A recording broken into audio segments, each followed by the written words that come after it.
Hey yo, how's it going everyone នឹងសួស្តីអ្នកទាំងអស់ហើយនេះគឺជាវីដេអូដំបូងដែលខ្ញុំបាន voice over ជាលើកដំបូងហើយថ្ងៃនេះខ្ញុំនឹងបង្រៀនអ្នកទាំងអស់គ្នាឲ្យចេះធ្វើ Iron Farm នៅ Bedrock Edition ទាំងអស់គ្នានេះជា item ដែលយើងត្រូវការមុនពេល build បើយើង build នៅផ្ទះអ្នកភូមិយើងត្រូវវាយក្រែអ្នកភូមិចេញអស់និងតុកការងារដែលអ្នកភូមិមាននៅ village ហ្នឹងយើងត្រូវវាយវាអស់ដើម្បីឲ្យ villager របស់យើង breeding មកវាមានកូនទៅ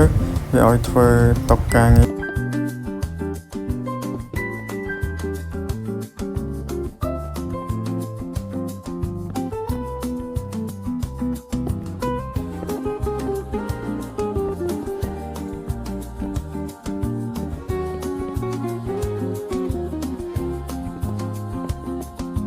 សម្រាប់ក្រែយើងដាក់ពីលើ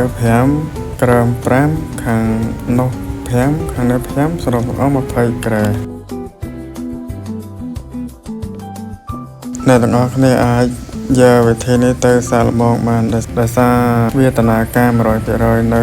លើទូរស័ព្ទដៃ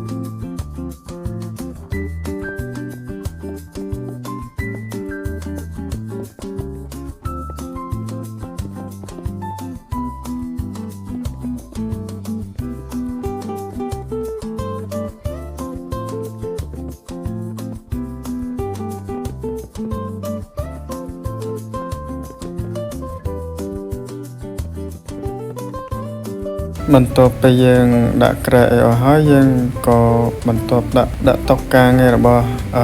អ្នកភូមិចំនួន20មូលហេតុដែលយើងដាក់តុកការងារ20ហ្នឹងចំនួនក្រែគឺ20អញ្ចឹងយើងត្រូវដាក់ចំនួនតុកការងារហ្នឹង20ដែរ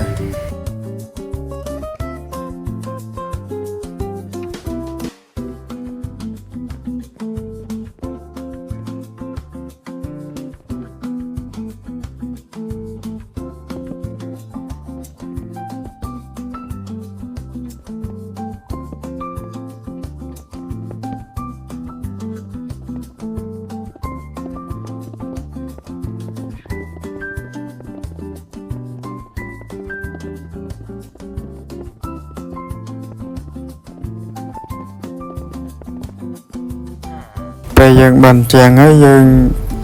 ព្រាយ villager បាន20នាក់មកឬក៏យើងចាប់ villager តាមអ្នកភូមិឬក៏យើងព្យាបាល villager ក៏បានតាមតម្រូវការអ្នកទាំងអស់គ្នា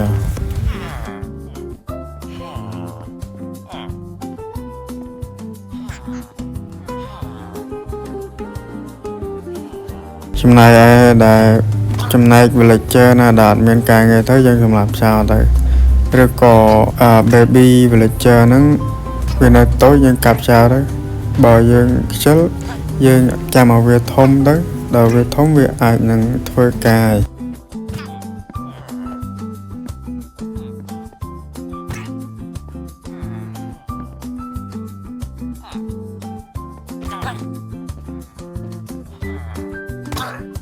ហើយយើងសាកហោះឡើងលើមក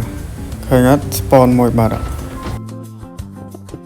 ហើយយើងបិទប្លុកជុំវិញហ្នឹងមកមួយបិទឲ្យជុំវិញហ្នឹងទៅ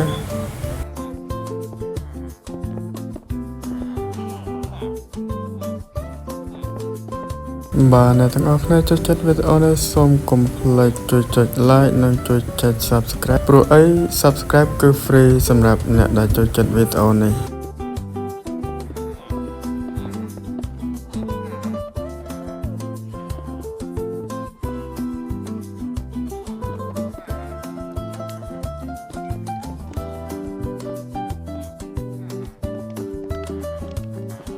កុំភ្លេចដាក់ថុចនៅកន្លែង villager កុំឲ្យ zombie វាវាយងាប់ចឹងណា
បន្ទាប់មកយើង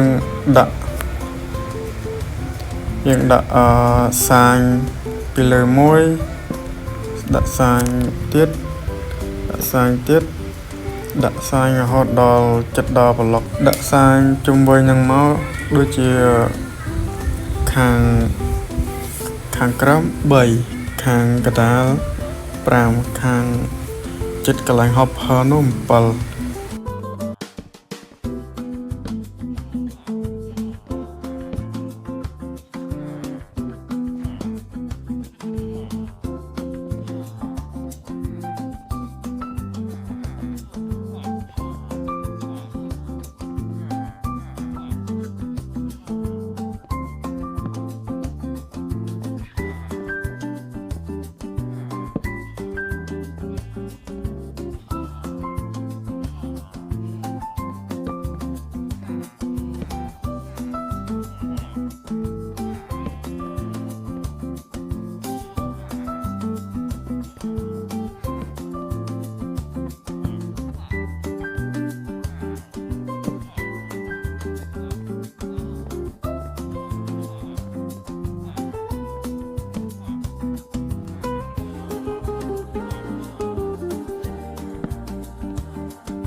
បន្ទាប់ពីដាក់សាញហើយយើងចាក់ឡាវ៉ាពីលើ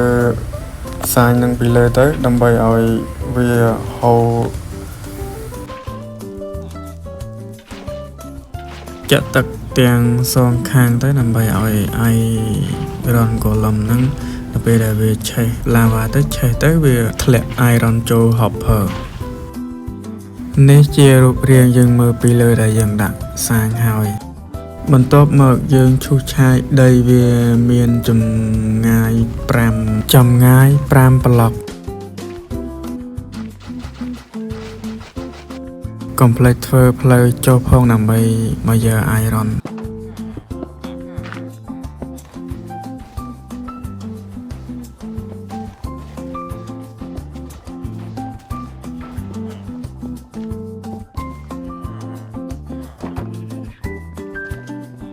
សម្រាប់ Iron Farm នេះដែរយើង